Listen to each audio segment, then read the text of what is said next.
السلام علیکم ورحمۃ اللہ وبرکاتہ ناظرین، حاضر ہوں میں اپنے چینل یس بی ایم سچی بات میڈیا پر ایک بڑی خبر کے ساتھ۔ ناظرین، مسلمانوں کے لیے ایک بہت ہی افسوسناک خبر موصول ہو رہی ہے۔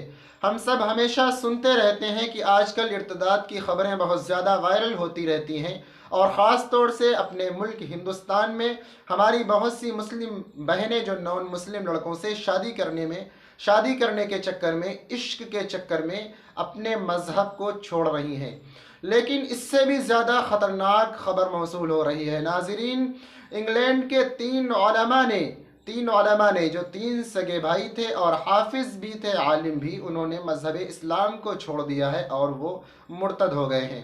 ناظرین، اس وقت اللہ کے نبی محمد مصطفیٰ صلی اللہ علیہ وسلم کی ایک حدیث یاد آتی ہے، جو آپ نے فرمایا تھا کہ ایک زمانہ ایسا آئے گا کہ انسان شام کو ایمان کی حالت میں سوئے گا اور جب صبح اٹھے گا تو وہ کفر کی حالت میں ہوگا، یعنی مرتد ہو چکا ہو۔ ناظرین، ایسا زمانہ ہم پر آ چکا ہے، اللہ ہم سب کی حفاظت فرمائے۔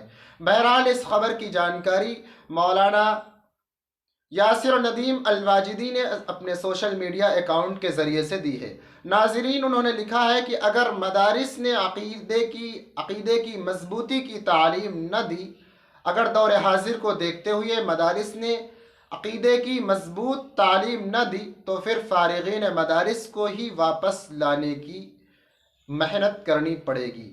ناظرین، اس خبر سے متعلق آپ کیا کہنا چاہتے ہیں؟ کمنٹ کر کے ضرور بتائیں۔ ایسے ہی بہت کم وقت میں بڑی خبر پانے کے لیے میرے چینل کو سبسکرائب ضرور کریں۔